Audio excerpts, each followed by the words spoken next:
Love is the answer araw-araw sa Family Feud. Wala talagang makakapantay sa pagmamahal ng isang ina. Ano ang advantage ng taong kalbo? Hindi magkakakuto. Book sa kilikili, pwede rin. Kasama po natin ngayon ang cast ng dalawang afternoon programs na napapanood po ninyo araw-araw. Magbigay ng specific sign of preba ng isang tao yung nagparito. Siyempre may tahi. Kung mananalo po si Bianca, first time sa history ng lahat ng game show na sinalihan niya. Sa Pilipinas, kung ang nanay ay suki sa palengke, ang mga tatay naman suki saan? Kabet? Kilalanin natin ang two kitty teams kasama ang kanilang mga magulang. Kapag nagtataguan o hide and seek, saan ka magtatago para hindi ka makita? Sa taas ng bubong. Anong trabaho kaya malaki ang sweldo? Basketball player. Yan!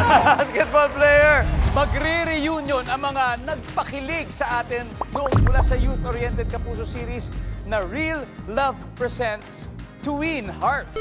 Kung mag-aaway ang mga tindera ng isda, anong posibleng ibato nila sa isa't isa? Tilapia. Kutsilyo.